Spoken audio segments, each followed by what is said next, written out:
Praise the Lord. So, good morning once again and welcome to our Sunday worship service.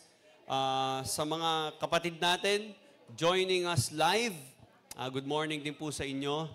So, please share our live stream para po may mga tao pa marinig, maabot ng salita ng Diyos, no, at mapakinggan nila ang revelation ni Lord. So, napakabuti ng Panginoon sa 2025. Matatapos na ang 2025. Napakabilis, no? Ano na tayo? October, mabilis lang yan. Last 3 months ng taon na ito. So, talagang lahat tayo, kapag naramdaman na natin ang Burr months, ayan na. Whenever, ayan na. Pumapasok na siya. Okay? At Merry Christmas na in advance. No?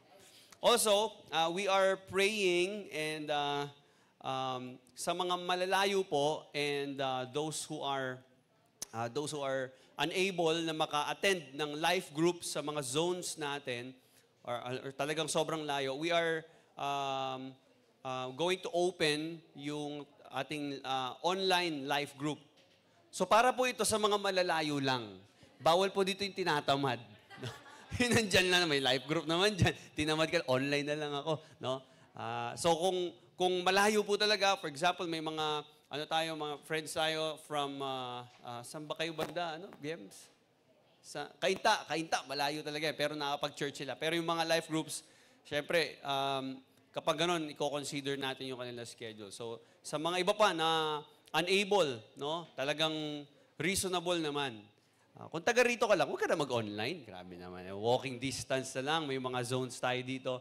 So we encourage you to join our life group. So abangan natin yan, yung ating online life group.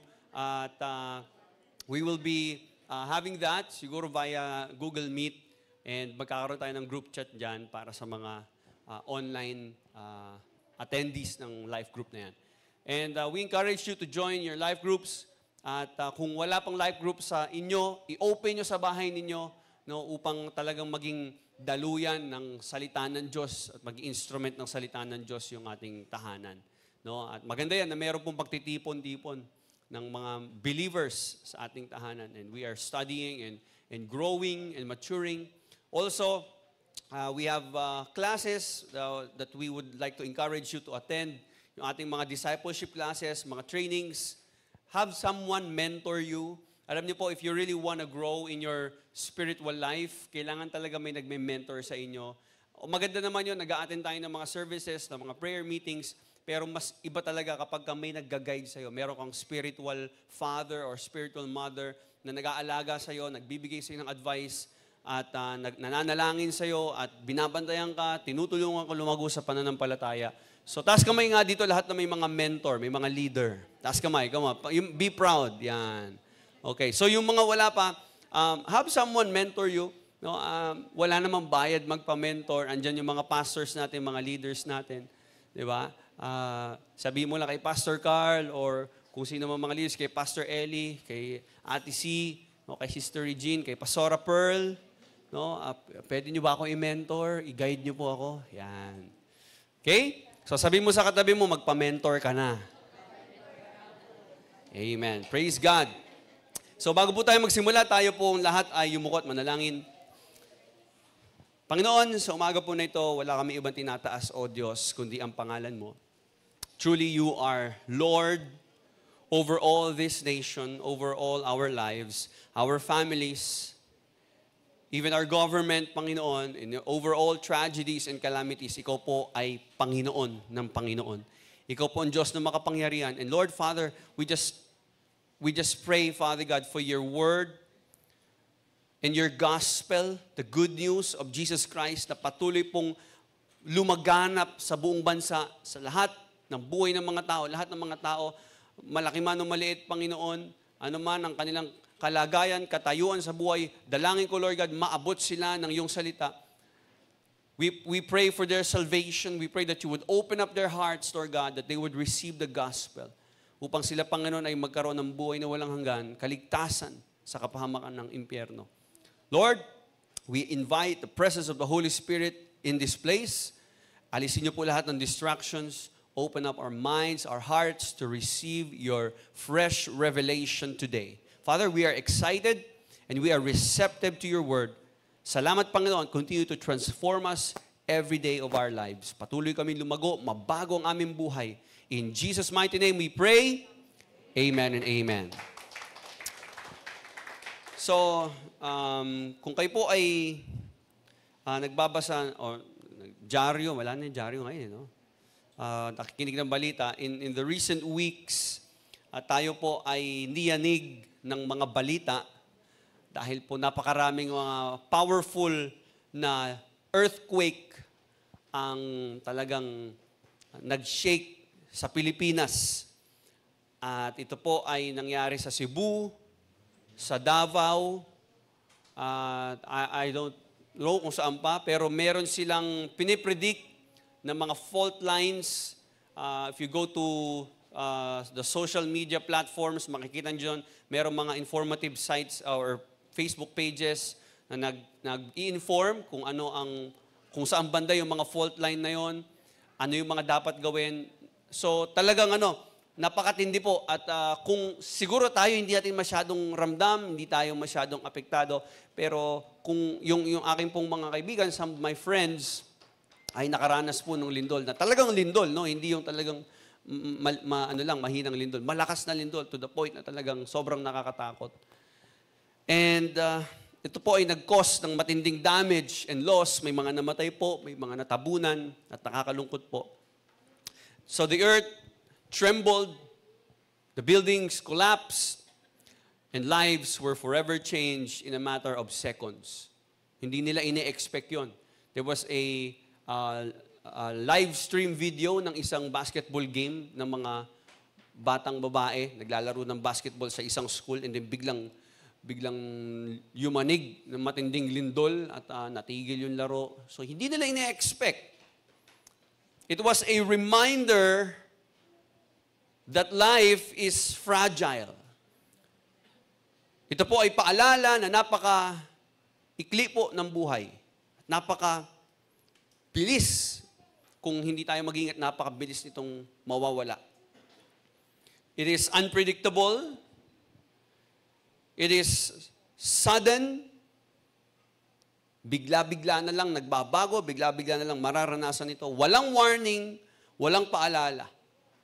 Yun po yung lindol. Hindi naman nagsasabi, okay, mag-ready po kayo, lilindol na in 5, 4. Wala namang ganun eh. Wala naman. Bigla na lang, lilindol yan. Meron nga sa Cebu, nakita ko, merong dashcam doon, nasa sasakyan sila, paakyat sila ng isang tulay. Sa Cebu kasi may tulay. No? And pag-akyat nila doon, biglang lumindol. Yung mga nakamotor, tumigil, tumumba sila. No? So walang warning. So as we reflect dito sa mga nangyayaring ito, in this devastation, in this calamity, we are reminded na ang buhay din po ay unpredictable. Kung paano ang earthquake ay in a matter of seconds, walang warning, bigla-bigla na lang darating, bigla-bigla na lang mangyayari. Ganun din po ang mangyayari sa pagbabalik ng ating Panginoong Yesus. It will also happen in the return of Jesus Christ. That's why in Matthew chapter 24, ginamit ni Jesus ang isang imagery, ang isang illustration to remind His followers kung bakit mahalaga ang maghanda. Di ba, sa mga lindol, ngayon may nakikita kami, yung wife ko very cautious. Sabi niya, mag-ready na tayo ng mga bags, emergency, and everything. Ano ang dapat gawin. So merong mga, tulad niyan, halimbawa, kung may lindol, merong yung parang safe place. Halimbawa, merong ganito. Yung safe place, isang safe na pwede mo daw pwestuhan kapag may lindol dito. Kasi pwedeng may babagsak na pader at andito ka sa may triangle niyan. So safe ka, in case lang. No? So, merong mga paghahanda na ginagawa. Kasi hindi mo alam kung kailan mangyayari yung lindol, hindi mo alam kailan, lalo na siguro yung mga binahadi noon, di ba? Hindi nila alam kung kailan babaha. So kapag medyo pumatak na yung ulan, naka-backpack na yung mga yan. Naka-ready na yan sila. Alam na nila yan. Naku, medyo baka tumaas yung tubig at abutan na naman tayo dito. So, alam niyo po, kung ganon ang paghahanda ng mga tao dahil hindi nila alam kung kailan mangyayari, ganon din po dapat ang sinasabi ng Panginoong Hesus, ganon din ang dapat na maging paghahanda natin dahil ang pagdating po ng Panginoong Hesus ay walang warning, walang hudyat, bigla na lang po itong mangyayari. The coming of the Son of Man will be sudden, it will be unexpected, it will be life-altering. Sa pagbabalik po ng Panginoong Hesus, magbabago din po ang takbo ng buhay ng maraming tao. Sa mundo po natin, anything can change in an instant. Kaya po ang Panginoong Hesus, ang panawagan niya po sa ating lahat, we must be watchful, we must be prepared, we must be vigilant, there must be a sense of urgency. Kailangan po tayo may paghahanda. Dahil hindi po natin alam ang oras o ang panahon. So ang panawagan po sa lahat ng mga mananampalataya ay maging handa. Sabi mo sa katabi mo, maging handa tayo. We are called to live in readiness, in expectancy, to be faithful, to be wise in the way we use our time, our resources, habang tayo inaantay natin ang pagbabalik ng Panginoong Hesus. Kailangan mabuhay tayo na merong expectancy. Pag sinabi po natin expectancy, may pag-aantay. Ibig sabihin, hindi ka nabubuhay na parang hindi mo iniisip kung kailan babalik ang Panginoong Hesus.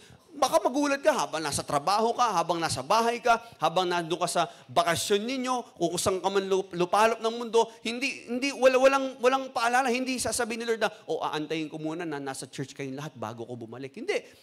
It's a normal day, akala mo ito ay isang normal na araw, pagising mo, papasok ka ng trabaho, gagawin mo yung mga ginagawa mo, na routine mo, and then suddenly, in the blink of an eye, in the twinkling of an eye, magsisimula na po yung sinasabi ng Bible, ng mga prophecies about the second coming of Christ. So we need to be ready. We need to be prepared. And today, as we hear the words of Matthew chapter 24, verse 43 to 51, that will be our main text. Nawa ito pong mapapakinggan nating sermon ay maging isang wake-up call.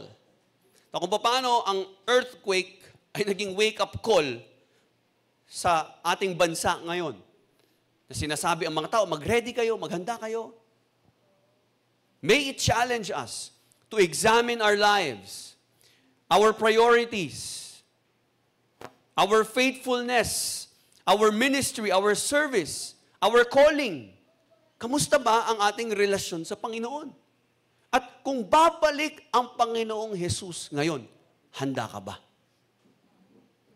So join me today and turn your Bibles with me to Matthew 24, verse 43 to 51. Basahin natin ang sinasabi ni Jesus patungkol sa kanyang pagbabalik. Verse 43.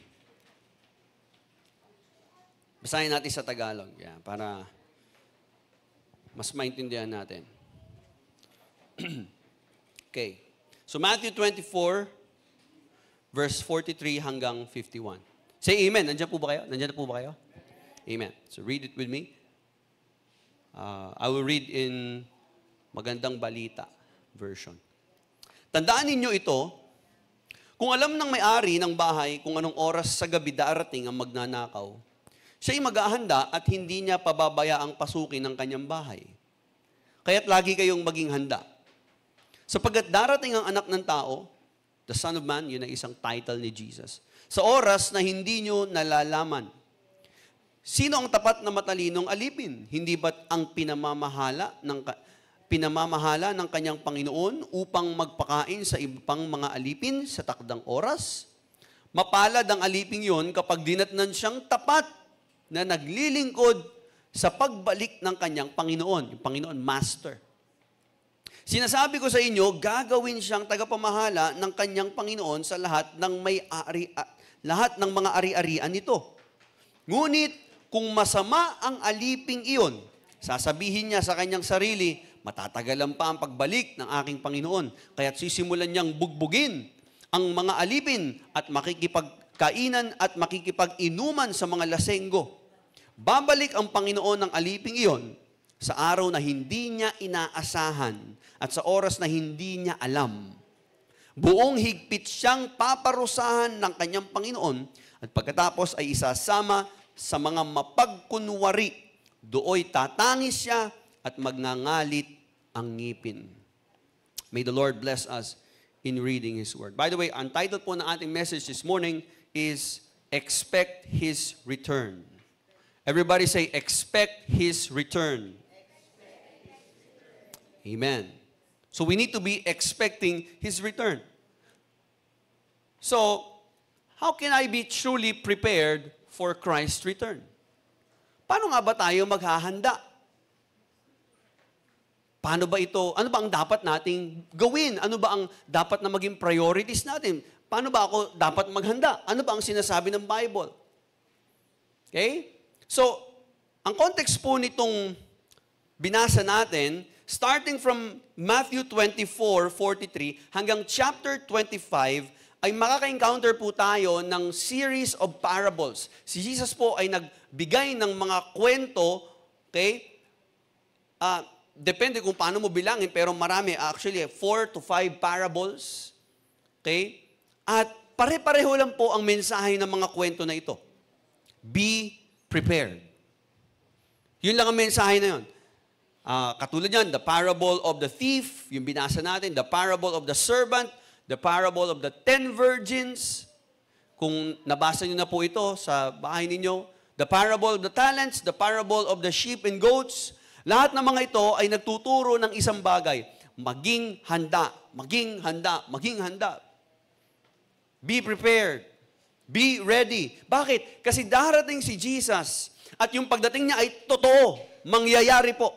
Sino po naniniwalang babalik ang Panginoong Hesus? Totoo po yan. At yung kanyang pagdating ay biglaan. Now, pwede mo sabihin sa akin, Pastor, ready naman po ako. Nag-church po ako. I read my Bible. Nagpe-pray po ako bago kumain, bago matulog. At talagang faithful ako mag-church. Hindi ako nawawala. So siguro naman, Pastor, I am ready. Pero let's stop and pause and think. Stop and look and listen and learn. And be ready. Pag-isipan natin yung mabuti. Nung sinabi ni Jesus, yung mga binanggit ni Jesus, kasi doon sa mga kwento, merong dalawang klase, dalawang grupo ng mga tao. Okay? At ang kino-compare niya doon lagi, yung mga pinaghandaan ng pagbabalik ng kanilang master at yung mga hindi naghanda. So, Pastor, sino yung tinutukoy niya doon? Sa madaling salita po, actually, kung titingnan po natin, hindi po yun mga tao na, hindi sinasabi ni Jesus na yung mga handa ay yun yung mga nag-church. At yung mga hindi handa, yun yung mga hindi nag-church. Hindi ganun eh. Higit pa po sa pag-attend ng church. Kaya pag-isipan natin, no? Hindi kino-compare ni Jesus yung mga tao na at hinihiwalay niya into two classifications, the church-goers and non-church attenders. Kasi, doon sa parable, kung mapapansin niyo po, lahat ng mga characters doon ay ina-acknowledge yung kanilang master. Kinikilala yung kanilang master. So marahil at some point, itong mga tao na ito ay merong pagkilala sa kanilang master, sa kanilang hari. So pag-isipan natin mabuti, ang pagiging handa ay hindi po basta pagsisimba. O basta sabihin mo lang na si Jesus ay Diyos, si Jesus ay Panginoon ng buhay ko. It's more than that. Hindi lahat ng nasa loob ng church ay handa. At ang pinag-uusapan dito ni Jesus ay yung mga tao na sinasabi nila na si Jesus ay Panginoon nila. Intellectually. Ibig sabihin, yan yung mga tao na sinasabi nila, sa isip nila, alam nila na Panginoon si Jesus ng kanilang buhay. Pero pag titingnan mo naman kung paano sila mamuhay, hindi yun nagre-reflect. Parang sila pa rin yung nasusunod. Kasi ang bigat po na sabihin mong Panginoon mo si Jesus. Pag sinabi mong Panginoon mo si Jesus, wala ka ng karapatan sa sarili mong buhay, hindi na ikaw ang dapat nasusunod.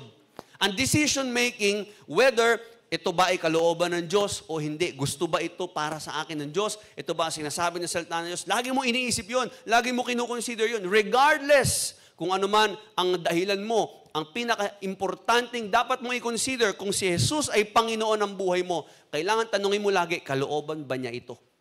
Kasi kung hindi niya kalooban ito, kung siya ang Panginoon ko, dapat hindi ko gawin ito kung hindi naman niya kalooban to. Kasi yung Panginoon ko, yung Master ko, yung Lord ko, yun ang dapat na susunod. Kaya po nakakalungkot dahil marami pong tao nagsasabing si Jesus ay Lord nila. Lord pa ang tawag nila. Sabi nga ni Jesus sa mga disciple niya, bakit niyo ako tinatawag na Lord? Hindi niyo naman ako sinusunod. So po pwede po na may mga tao sa isipan nila, akala nila, Panginoon talaga nila si Jesus. At talagang handa sila, pero hindi pa talaga sila handa. So whether you pray, you read your Bible, or whether you attend church regularly, readiness is not just about outward actions. Hindi po ito tungkol lang sa mga panlabas na ginagawa natin para masabi nating handa talaga tayo. So, aralin pa natin, ano ba sinasabi ng parable na ito? Tanungin natin at alamin natin sa sarili natin ngayon, handa ba talaga ako? Okay? We need to see today, kailangan ma-expose sa atin ngayon. No? At hindi na natin iisa-isahin kayo pa. Kayo na mismo ang makapagsasabi kung talagang handa kayo sa pagbabalik ng Panginoong Hesus. So again, how can we truly be prepared for Christ's return? So based dun sa text, God is telling us that to be prepared, we must live for Christ and be faithful today, for His return is on the way. Basahin nga natin sabay-sabay. 1, 2, 3, go. Live for Christ and be faithful. Mas malakas. Yung parang pinapagalitan niyo yung anak niyo. Okay, 1, 2, 3, go. Live for Christ and be faithful today, for His return is on the way. Yan. Sa Tagalog, basahin naman natin sa Tagalog. 1, 2, 3, go. Maglingkod kay Kristo, tapat at totoo, pagbabalik niya'y nalalapit at sigurado. So tandaan natin yan. Mabuhay ka para kay Kristo, maging tapat ka ngayon. Kung ano man ang pinagkatiwala sa iyo ng Diyos, be faithful. Ano man ang calling mo, ano man ang ministry mo, be faithful. Mabuhay ka para sa Kanya. Yan yung sinasabi ng text. So the key here is if we want to be prepared, you need to live your life for Christ, mabuhay ka para sa Kanya, maging tapat ka, maging totoo ka. Wala ka dapat tinatago. Amen? Amen po ba? So ano nga bang ibig sabihin na maging tapat kay Jesus? Ano ibig sabihin na maging tapat at totoo sa Kanya, na mabuhay para kay Kristo? Again, kailangan ma-realize po natin na maaari po may mga tao na ina-acknowledge si Jesus pero hindi naman talaga sila pag-aari ni Jesus. At yun ang nakakatakot kasi hindi dahil tinatawag mo siyang Panginoon ay sa pagdating ng araw ng paghuhukom ay aakuin ka ng Panginoong Jesus at iwi-welcome ka niya.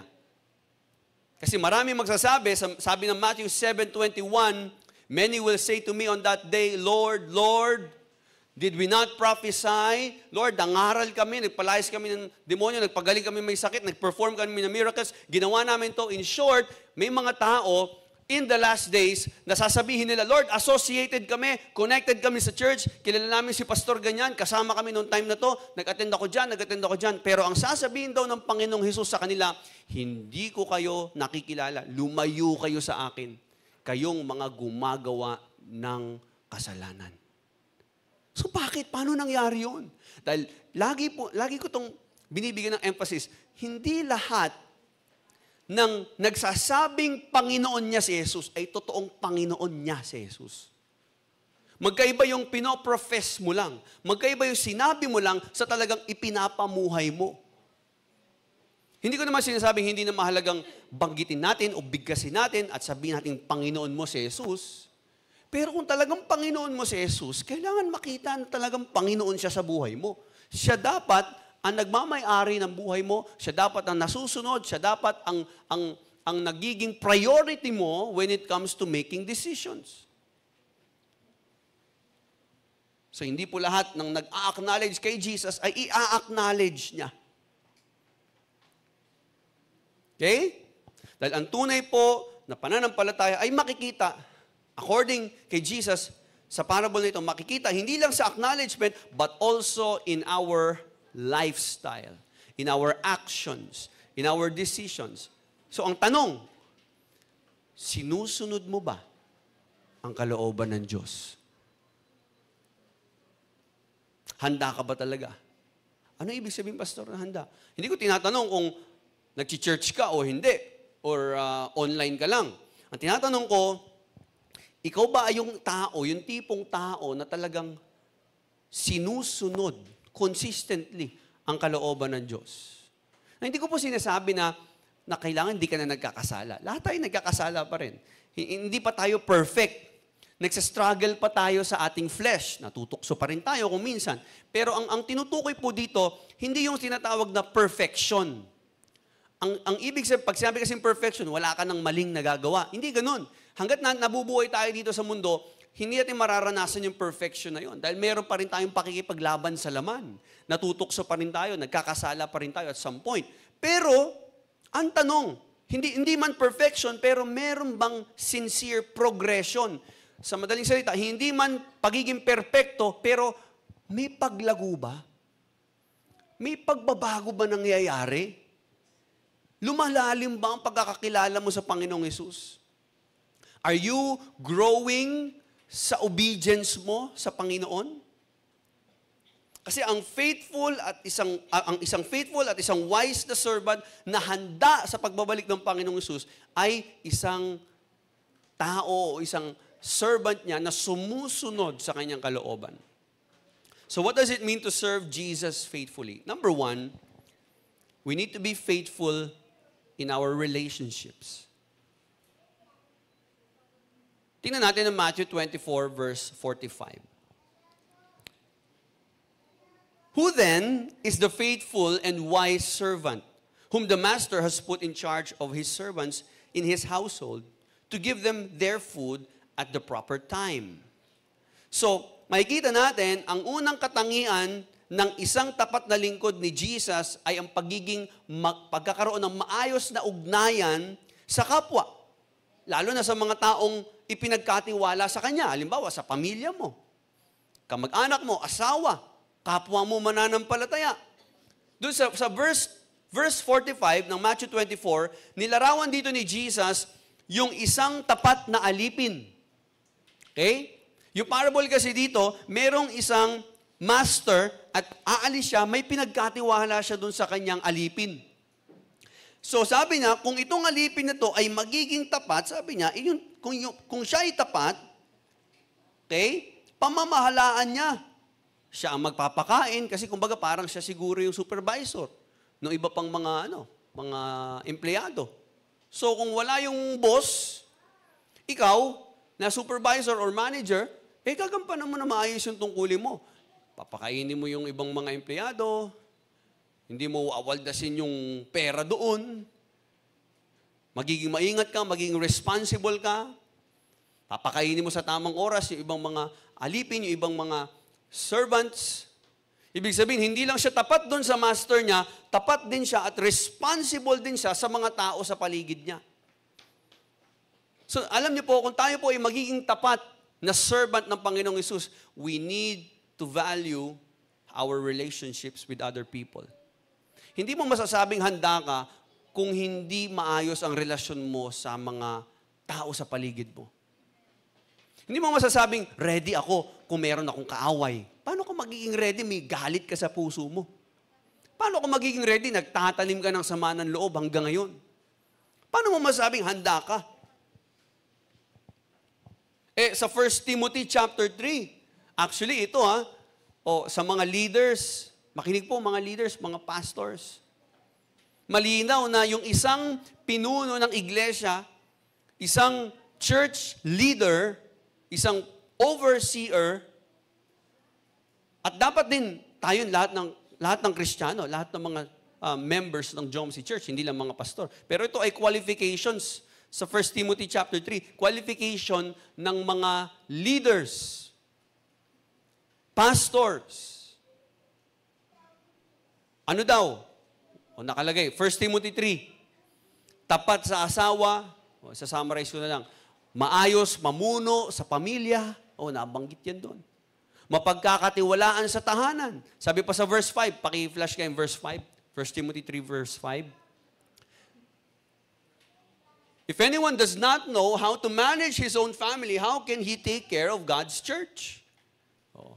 Isang qualifications ng mga church leaders ay yung siya ay namamanage niya na maayos ang kanyang pamilya. Nalilid niya ng maayos. I'm not saying na kailangan perpekto yung pamilya nyo, pero napakahalaga po kung tayo, halimbawa ako pastor, tapos binabastos ako sa bahay namin.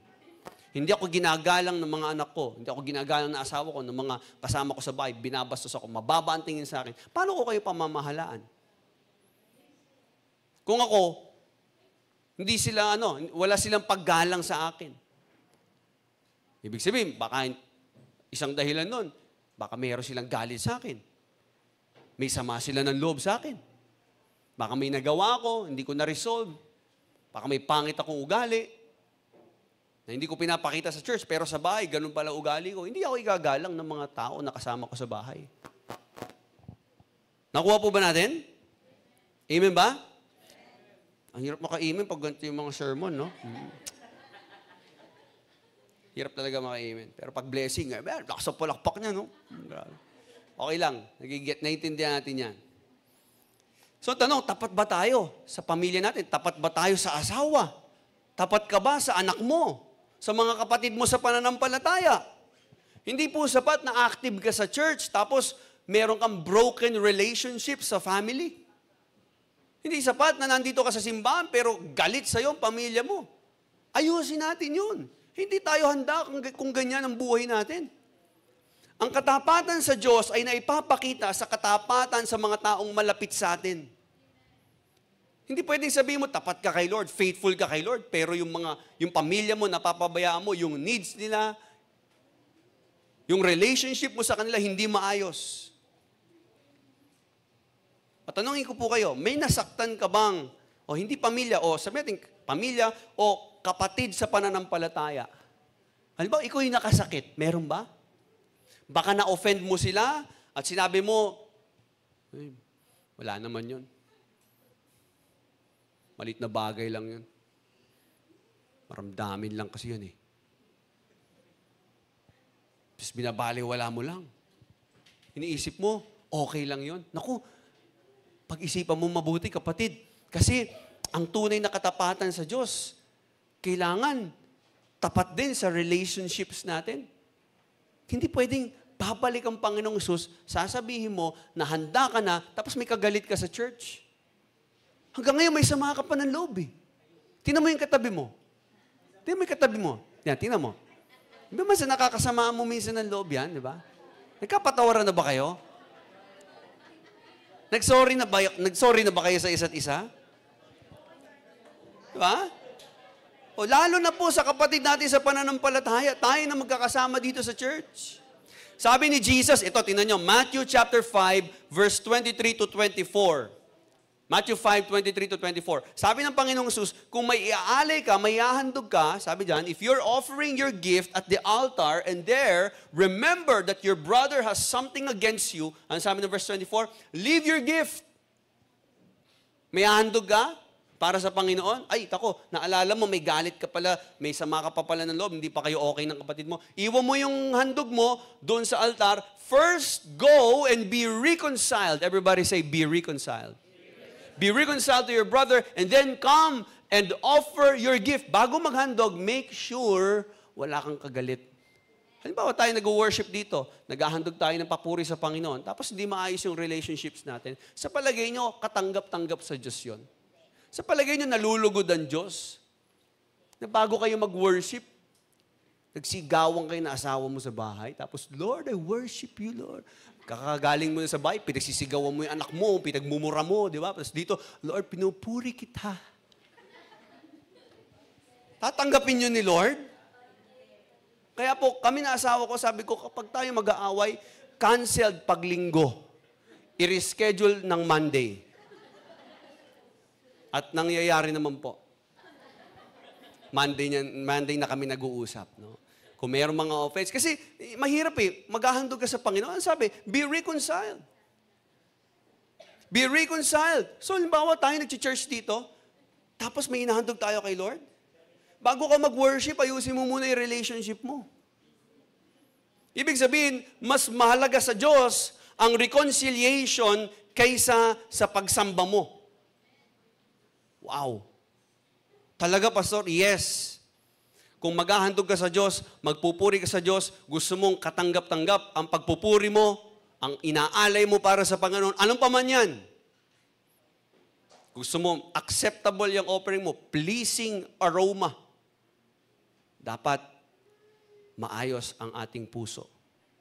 Maayos ang ating relasyon sa kapwa. Lalo na sa mga kasama natin dito sa simbahan. Sa mga kapwa natin mananampalataya. So kung may nasaktan ka, makipag-ayos ka. Huwag mo na antayin pa na abutan ka ni Jesus. Because you know Jesus is Lord. And He could return anytime. Paano kung maabutan ka ni Jesus, may sama ka pa rin ng loob hanggang ngayon? Ano kaya ang mangyayari sa'yo?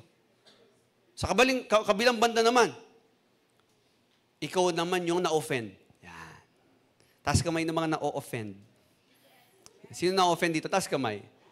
Wow, ang dami mga sinungaling, Lord. Parang di umaamin, Lord. Taas kamay mga na-offend. No? Mga na-offend. Yan. Wala tayo na-offend. Ano ba? Mag-repent kayo, Hindi na o-offend. Di ka nga lang napansin, di ka na nagsimba. Okay. O, ba, ikaw na-offend. Baka ikaw yung nasaktan. Ngayon, may galit ka. Diba? May bitterness ka ngayon. May unforgiveness dyan sa puso mo. Alam mo bang delikado yan? Alam mo bang dangerous yan? Ayon sa mga experts, alam nyo, mayroong isang church na meron silang mga psychiatrist na members. So, ang ginawa nila, sa church nila, dahil malaking church nila, may mga psychiatrist sila doon, tinulungan nilang mag-counsel yung pastor nila. Lahat na may mga problem sa mental health, sa kanilang emotional health, tinulungan nila. Okay? So itong mga Christian psychiatrists, sabi nila, maraming mga emotional struggles na ang ugat ay unforgiveness. Kaya kung bakit may depression, may anxiety, alam mo, pwedeng maaaring ugat niyan, hindi ka nagpatawad. May galit ka sa puso na hindi mo pa ni-release. Pwedeng ito'y sa asawa mo. Nung may nasabi siyang hindi maganda, nung medyo maalat yung sinangag. O hindi mo siya napagluto, may nasabi siya hindi maganda. Hindi matagal mong hinohold yung grudges na yon. Alam mo, yan ang cause kung bakit maraming mga emotional breakdown ng maraming tao. May unforgiveness. Pero higit pa po sa emotional damage, sabi ng 1 John 3:15, anyone, ito mabigat to, anyone who hates his brother is a murderer. Ganun katindi, akala natin, grace at maganda ang new covenant. Hindi, mabigat nga eh. Kasi dati, ang pinagbabawal, yung pumatay. Ngayon, magtanim ka lang ng sama ng loob, ng galit, hindi ka lang magpatawad, murderer ka na. At ang sabi ng Bible, anyone who hates his brother is a murderer, and you know that no murderer has eternal life in him. Hindi po pwede na kung ikaw ay mapagtanim ng sama ng loob, may unforgiveness ka, sasabihin mo may eternal life ka? Baka hindi mo talaga kilala si Jesus. Kung patuloy ka na mumuhay sa galit at sa bitterness, baka hindi mo talaga kilala si Jesus. Huwag mo sabihin na kilala mo si Jesus kung hindi ka marunong magpatawad. Kasi hindi mo alam kung gaano katindi ang pagpapatawad na ginawa ng Diyos para sa'yo. Para magtanim ka ng galit at i-hold back mo ang forgiveness doon sa tao na yon. So ngayon pa lang kapatid, ayusin mo na yan. Be faithful in your relationship sa asawa mo, anak mo, magulang mo, sa kapatid mo sa church. Yun ang isang bahagay na dapat gawin natin sa pagbabalik ng Panginoong Hesus. Okay? Baka may matinding pagsubok ka, may conflict kayo ngayon. Tandaan mo lang, be faithful to Jesus and let that show in how you treat people around you. Ulitin ko Andiyan ba yun sa slides natin? Paki-flash nga po. Na-offend na ako Hindi. Joke lang. Pa-flash, andyan na. Be faithful to Jesus. Ayan. Sabay-sabay natin basahin. 1, 2, 3, go. Be faithful to Jesus and let that show in how you treat people around you. Sabihin mo, faithful ka kay Jesus, pakita mo sa relationships mo. Be faithful to your relationships. Number 2, be faithful with your resources. Ang pagiging tapat kay Jesus ay pagiging tapat sa yaman, sa ating treasures, sa mga pinagkatiwala niya sa atin. So doon sa kwento ni Jesus, doon sa text na binasa natin, yung masamang alipin, yung wicked servant, yung pinagkatiwala sa kanya ng kanyang master, hindi niya ginamit para alagaan yung iba niyang kapwa niya pang mga alipin, yung kapwa niya servants. Ang ginawa niya, inabuso niya ito, pinagbubugbog niya yung mga ito. So ginagamit niya lang yung pinagkatiwala sa kanya ng master kasi siya yung manager. Ginamit niya para sa luho niya. So, sabi ni Jesus, yun yung masamang alipin. Sa palagay mo, pagbalik ng kanyang master, ano kayong gagawin sa kanya? Di ba, nandun sa dulo ng kwento? So ito po ay paalala sa atin na ang ating kayamanan, ang ating ari-arian, at mga material na bagay ay galing sa Diyos at dapat gamitin po ito ng may katapatan. So kailangan meron tayong faithfulness kahit sa sarili nating mga yaman. Hindi ito dapat gamitin para sa pansariling kapakanan lang. Gamitin dapat ito para sa paglilingkod sa Panginoon. Gamitin ito for the glory of God. So, faithfulness means using our treasures to bless, not to indulge. Pag sinabi kasing indulge, ginagamit mo lang para sa luho mo. So, ang tanong, kung tayo ba pinayayaman ng Diyos, kung tayo ba binibigyan ng Diyos ng source of income, ginagamit mo ba ito to bless others? Nagiging blessing ka ba sa iba? O sabi mo, hindi, sa akin lang to, para ma-enjoy ko to, mabili ko yung gusto ko. Pero hindi ka nagiging pagpapala. Matthew 6:24. Sabi ni Jesus, no one can serve two masters. Sabi niya, hindi mo pwedeng pagsabayin ang dalawang Panginoon. Ano tinutukoy niya doon?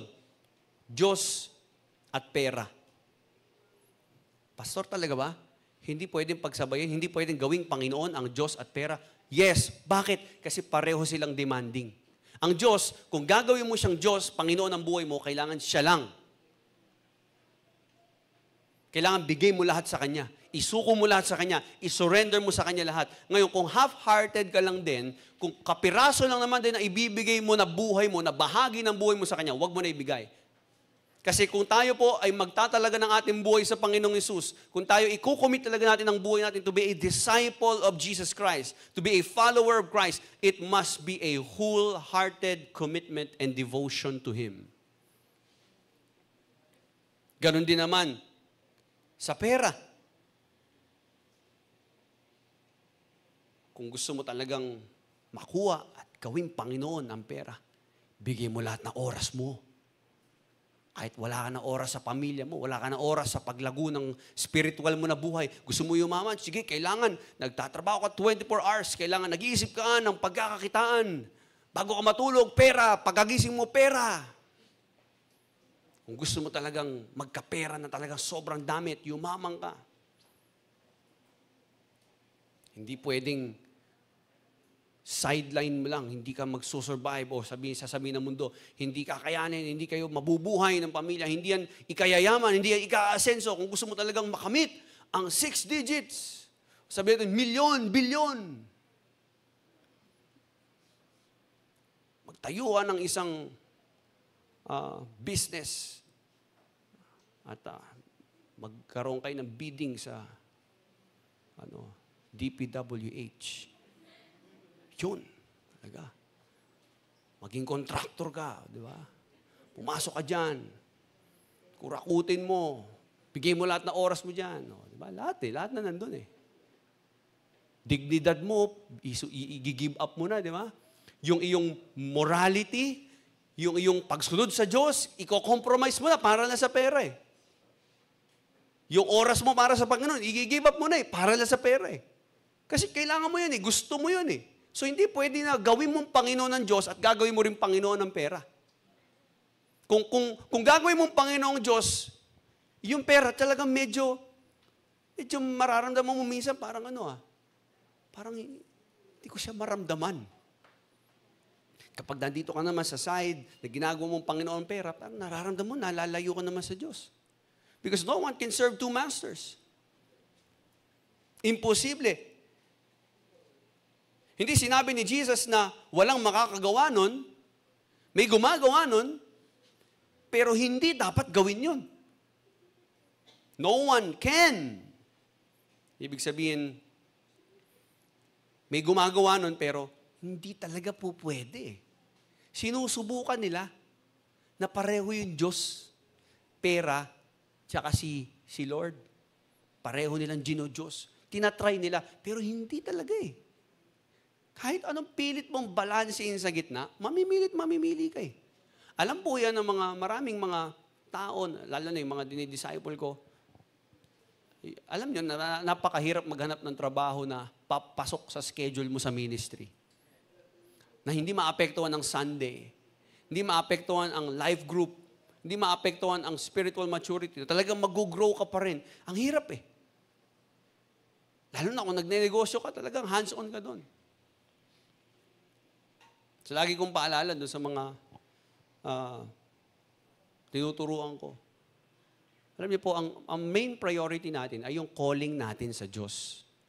Yung trabaho, yung source of income, yan, ginagamit mo lamang yan para maging effective ka lalo sa calling mo. Pero dapat ang priority mo yung calling mo, hindi yung source of income.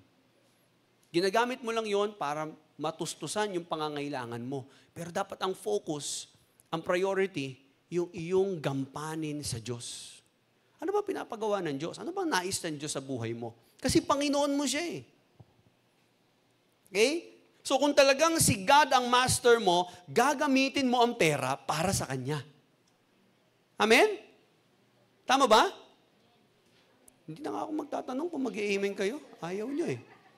So kung talaga si God ang master mo, gagamitin mo ang pera sa Kanya. Pero kung pera ang master mo, minsan gagamitin mo pa si God. Para lang yumaman eh. Diba? Minsan ganun eh. Lord, payamanin mo lang po talaga ako. Diba? Maglilingkod po ako. Binigyan ni Lord ng ng lahat ng kailangan niya. Okay.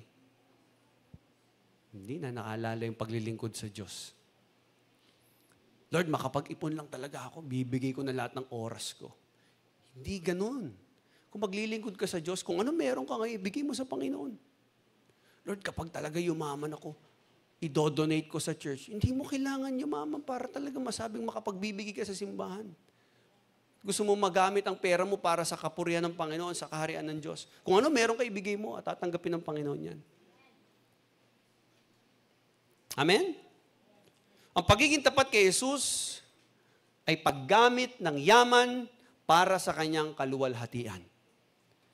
Para sa kanyang layunin. Hindi para sa sariling luho. Kaya nga kung nagtatrabaho tayo, isipin mo, ba't ka nagtatrabaho? Para sa pera? Hindi. Kung nagtatrabaho ka, para sa pera, at yung pera mo pantustos sa iyong pamilya upang kayo ay makapaglingkod na maayos sa Diyos. Yun dapat ang kaisipan. Kung tayo man nagnenegosyo, kaya tayo nagnenegosyo dahil gusto natin, itong negosyo natin ay maging pagpapala sa iba. Magamit ng Diyos, maging blessing ang buhay natin sa iba. Magamit para sa kapurihan ng Diyos. Hindi lang para sa atin. Sabi ng Bible, Matthew 6:19, merong treasures in heaven, tsaka merong treasures on earth. Sabi niya, do not store up for yourselves treasures on earth where moth and rust destroy and where thieves break in and steal. Sabi niya dito, nabubulok ang kayamanan. Kung mag-iimbak ka ng kayamanan dito sa lupa, mabubulok yan, mananakaw yan. Alam mo, yung buwis nga natin, nanakaw eh. Hindi natin alam. Diba? Minsan, mayroon pa mga scammer dyan sa bangko, yung mga online banking. Mga inipon na ilang buwan na sahod para sa pinaghahandaang birthday ng anak. Nanakaw, tapos wala na, na-withdraw na. Hindi alam man lang ng bangko. Sabi nila, ano daw yun? Inside job. Bakit? Totoo yun eh. Yun ang masabi ni Jesus eh. So do not store up for yourselves treasures on earth. So kung tayo po ay mag-iimpok lamang ng kayamanan dito sa lupa, hindi ko sinasabing na withdrawin na natin lahat ng pera sa bangko, ha? Huwag na tayo mag-save. Maganda po yun. Pero kung focus mo lang ay para sa sarili mo lang. You are storing up for yourselves, not for the glory of God. Nakuha ba natin? Hello? Do not store up for yourselves. Meaning, kung yung iniipon mo, yung pinaghihirapan mo, para lang sa sarili mo, at wala kang planong gamitin yan para sa kapurihan ng Diyos, mawawala sa iyo yan. Pero, sabi dyan, verse 20, instead, store up for yourselves treasures in heaven. Ano ibig sabihin ng treasures in heaven, Pastor? Sabi, where moth and rust do not destroy, and where thieves do not break in and steal. Sabi ni Jesus, kapag nag-ipon ka ng yaman dito sa mundo, lahat yan mawawala. Pwede mabulok, makalawang, masira, kaya maagaw ng magnanakaw. At yak, wala kang madadala sa kabilang buhay. Kaya sabi ni Jesus, lay up your treasures in heaven, kung saan mananatili ang iyong mga yaman magpakailanman. Bakit? Paano ko masasabi yun? Pastor, alam example, yung aking kayamanan, ginamit ko para suportahan ang gawain ng Panginoon. At dahil doon, maraming mga kaluluwa ang nakakilala sa Panginoong Hesus. Na born again sila. Okay? Yung mga tao na yon, na born again, kasama natin magpupuri sa langit. So yung investment ng pera mo, yung pera mo hindi lang nagamit sa kasamaan, tas nawala. Hindi. Yung pera mo nagamit para sa kingdom ni Lord at may mga buhay ang nabago. Okay? For example, ikaw, nagkaroon ka ng calling at yung pera mo ginamit mo para pumunta sa isang lugar at upang mangaral ng salita ng Diyos doon.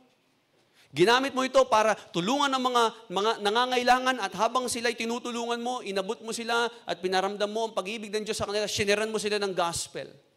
Nagpakain ka sa mga mahihirap, ibinili mo ng mga gamit na pwede mo maitulong sa mga naghihirap, sa mga nangangailangan, sa kapitbahay mo nakakilala mo, binigyan mo siya ng pagkain, binigyan mo siya ng regalo or whatsoever, tapos ginamit mo yon para mabuild ang relationship mo sa Kanya and nakapag-share ka ng gospel sa Kanya. Then, yung iyong kayamanan, hindi po nagkaroon lamang ng earthly value, nagkaroon ito ng heavenly value.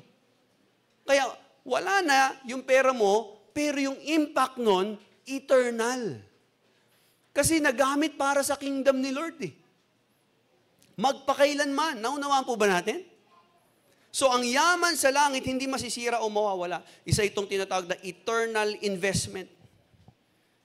Sabi pa sa verse 21, bakit mahalaga sa mag-store up tayo ng treasures in heaven? For where your treasure is, there your heart will be also. Sa madaling salita, kung saan mo inilalagay ang iyong kayamanan, nandoon ang puso mo. Amen?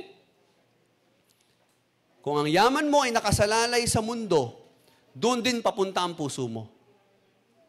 Pero kung ang yaman mo ay nakalaan para sa kingdom ni Lord, sa langit, papunta rin ang puso mo sa langit.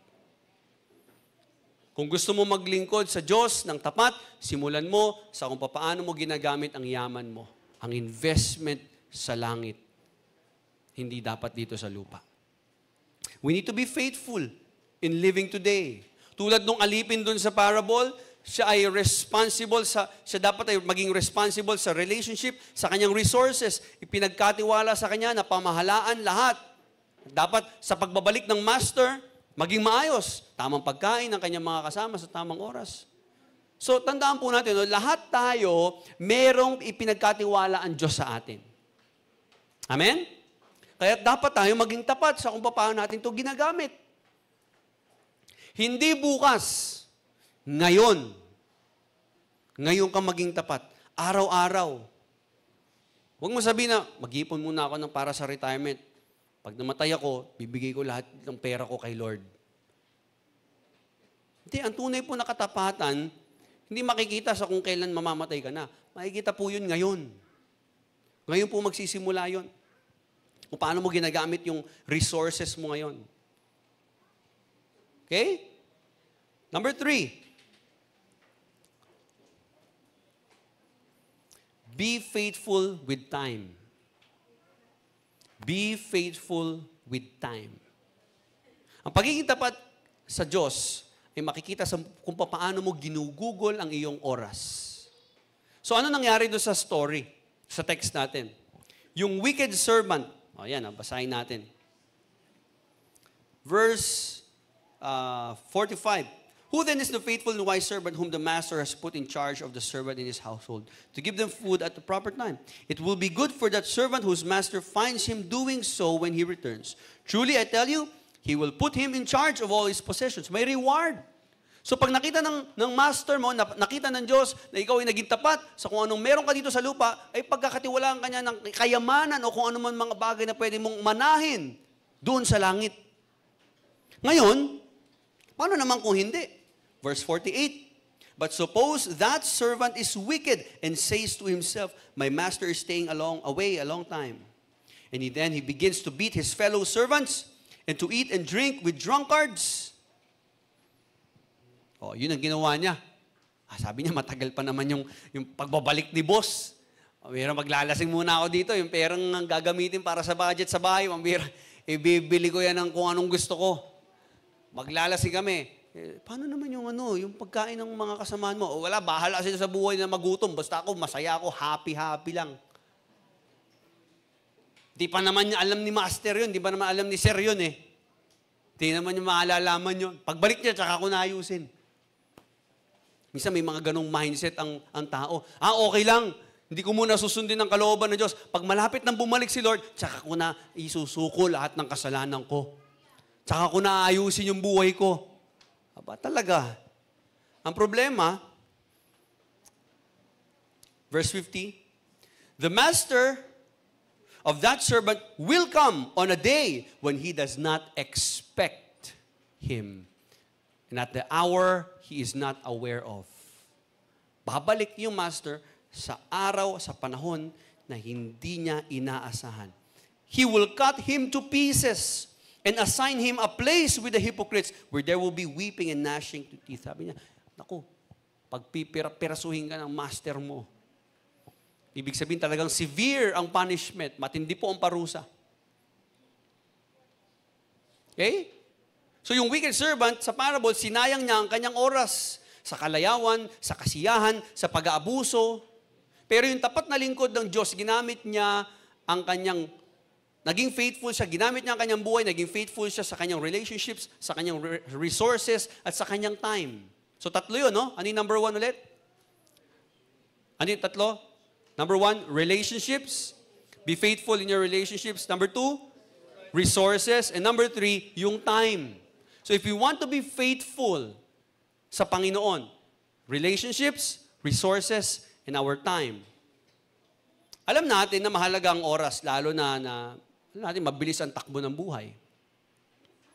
Ba? Sabi nga nila, time is gold. Time is money. Pero alam niyo po sa totoo lang, time is life. Kasi ibig sabihin, yung oras na binibigay mo ay parte ng buhay mo. So halimbawa, binigay mo yung oras mo doon sa ibang bagay na yun. Binigay mo yung buhay mo doon. Hindi mo na mababawi yun eh. Tama ba? Kaya nga sabi nila, lalo na yung mga advice na mga naging nanay na o matagal na naging nanay. As a mom, di ba? Habang bata yung anak mo, habang baby pa, ibigay mo yung oras mo sa kanya, yung attention mo. Kasi lalaki yan. Pag malaki na siya, hindi na siya babalik sa ganong age niya ulit at mamimiss mo yun. So as a mom, ibigay mo yung oras mo. Ibig sabihin, ibigay mo yung buhay mo sa Kanya. Tandaan po natin ito ulit. Kapag nagbibigay ka ng oras sa kung sino man, tao, bagay, trabaho, negosyo, binibigay mo ang bahagi ng buhay mo na hindi mo na mababawi. So, halimbawa, binigyan nyo ng oras si Lord ngayon, hindi nyo na mababawi ito next week eh. Halimbawa, sabi mo, Lord, bawi ako. Hindi na. Hindi mo na mababawi yun. May iba ka ng pinagbigyan. Hindi mo na mababawi yun, tapos sasabihin mo, bawiin ko yung binigay ko na yung absent ko, bawiin ko. Hindi na, binigay mo na yun sa iba eh. Iba na tong oras na ito ngayon eh. Hindi mo nabigyan ng oras ang pamilya mo, hindi mo nabigyan ng oras ang ministry mo, ang calling mo. Hindi mo na ibigay talaga yung bahagi ng buhay mo. Sa iba mo binigay at hindi mo na mababawi yung kahit kailan. So sa panahon ng mga nakabataan ka pa lang, ibinigay mo ang oras mo sa Panginoon, hindi mo na mababawi uli yun. Yung kabataan mo, i-dedicate mo kay Lord. Bata ka pa lang, naglingkod ka na sa Panginoon. Binigay mo sa Kanya yung bahagi ng buhay mo. So time is not really money, time is life. So minsan, mahirap ibigay yung oras natin, lalo na kung busy tayo sa mga bagay na pansarili.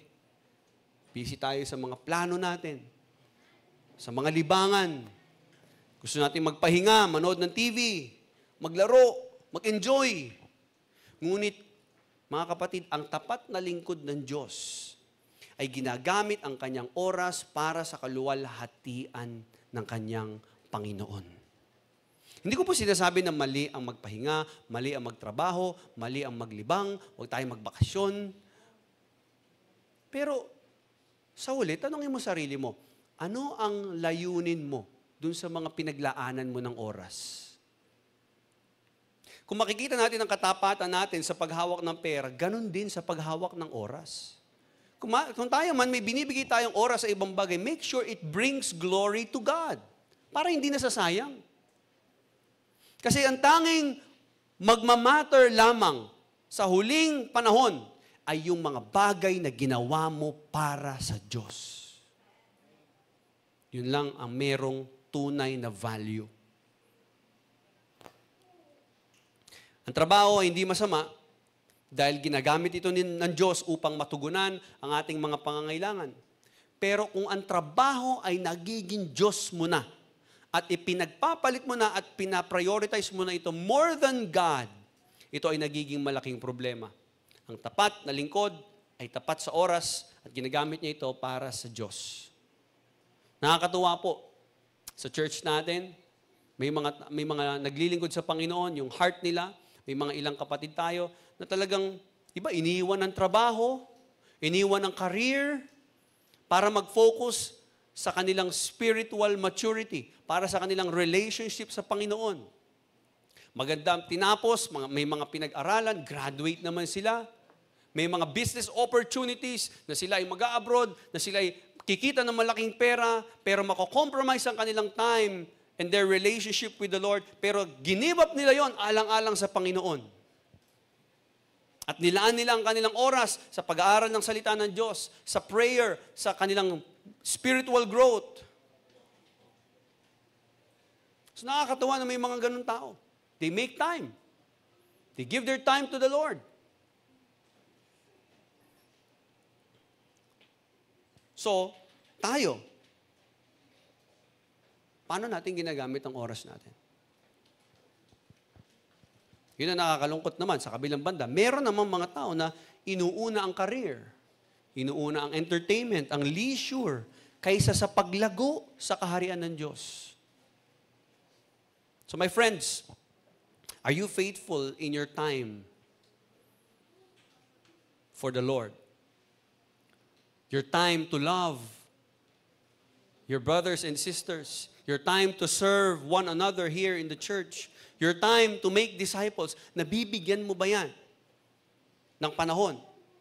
Binigyan po tayo ng Diyos ng Great Commission to go and make disciples. Yan ang mission natin. Kung ba't ka na born again? Upang mahumayo pa at gawing alagad ang lahat pa ng mga tao na hindi pa nakakakilala sa Panginoon. Bahagian sila ng salita ng Diyos. Binigyan tayo ng utos, ng misyon. So nagagawa mo ba? Nabibigyan mo ba ng oras yon? Humahayo ka ba? Nangangaral ka ba ng salita ng Diyos? Do you go to love and serve and make disciples? So, mga kapatid, let Jesus be above our jobs, our businesses, our careers. our dreams.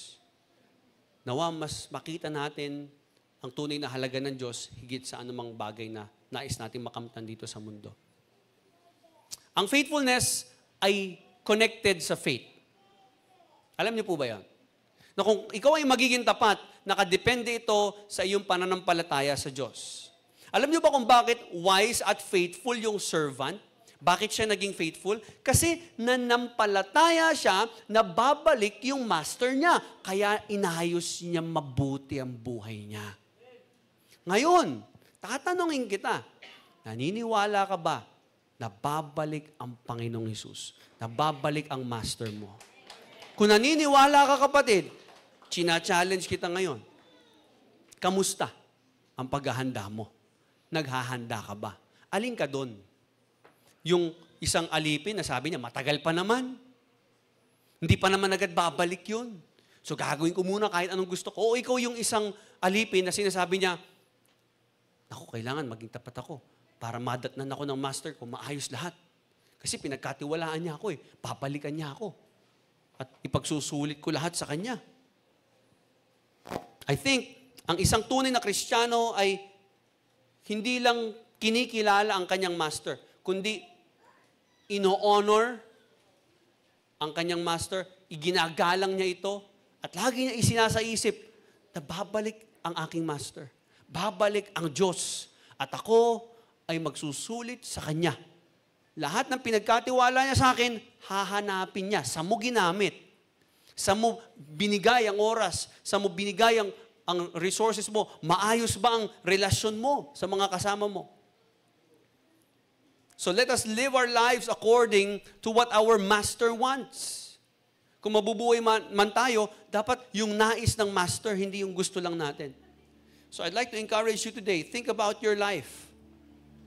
So again, how can we be truly prepared for Christ's coming? Ang balikan nga natin yung ating big idea. We must, what?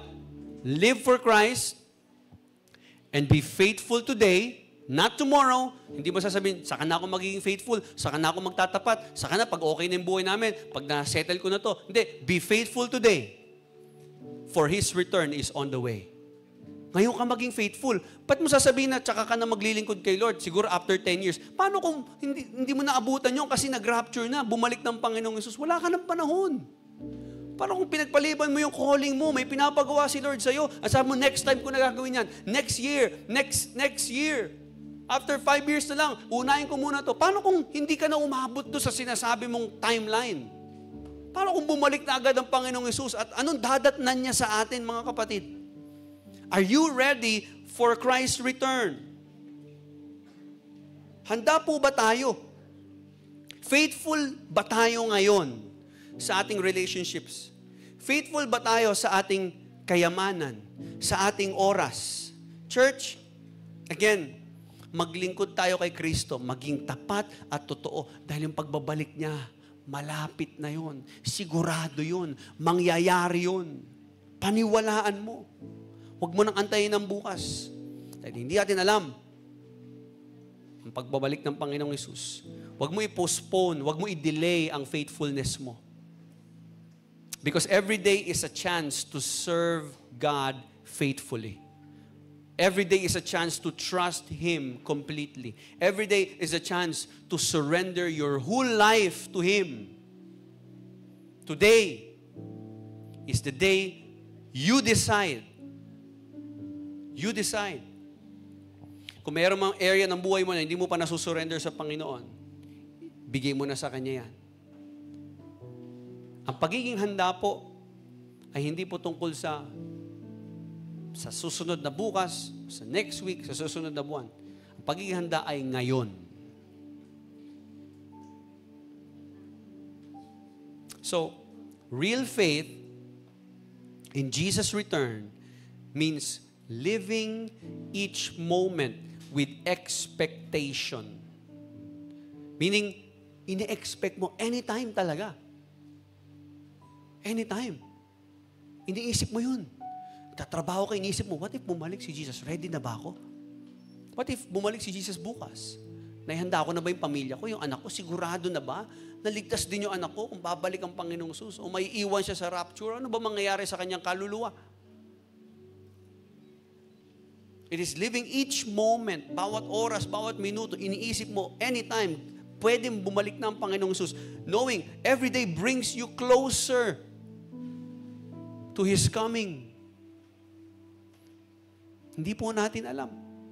Wala po sinabi sa Bible, kahit ano pang predictions ang sabihin ng mga tao diyan, hindi po natin talaga malalaman kung kailan ang pagbabalik ng Panginoong Jesus. So we must expect His return. Now ask yourself today, am I faithful in my relationships? May kagalit ba ako? Nakapagpatawad na ba ako? Am I faithful in my resources? Paano ko ba ginagamit ang pinagkatiwala ng Diyos na yaman sa akin? Am I faithful in my time? How am I using my time? Saan ko ba ibinubuhos ito? Where do I give my time? Where do I give part of my life? Is it worth it? Talaga bang nagagamit ito for His glory? You evaluate yourself today. Because any moment, any second, pwedeng bumalik talaga na ang Panginoong Hesus. You need to be prepared, church. You need to be prepared. Let's all bow our heads and let's pray. Thank you, Jesus. Salamat po for this wonderful message about the end times, about the hope of your coming. Lord, alam ko po, Panginoon, na ito pong mensahe na ito ay bahagi ng plano mo upang ihanda kami sa iyong pagbabalik. Lord, I pray that you would convict every heart, every mind. Convict mo ang aming puso na kami maging handa. Kung kami, Panginoon, naging pabaya, patawarin niyo kami, O Diyos. Kung kami, Panginoon, ay naging complacent, naging kampante, naging irresponsible, hindi namin inaayos ang aming relationships, ang aming mga galit, hindi kami nagpapatawad. May bitterness sa amin. May unforgiveness kami. Yung aming resources ay winawaldas namin at hindi namin ginagamit for your glory. Ginagamit lang namin sa pansariling kapakanan. At hindi kami nagiging pagpapala sa iba. At hindi kami nagiging pagpapala sa iyong ministry, sa iyong kaharian. Lord, patawad kung ang aming oras, O Diyos, ay hindi po namin naibibigay sa iyo. Maraming oras na pinagkakaitang ka namin ng panahon, ng lakas, ng oras, pero sa maraming bagay ibinibigay namin ito. Lord, forgive us for not being faithful to you. We repent, O God. Patawarin niyo po kami. Tulungan mo kaming maging handa sa iyong pagbabalik. In Jesus' mighty name we pray. Amen and amen. Palakpakan po natin ang Panginoon. God bless you all.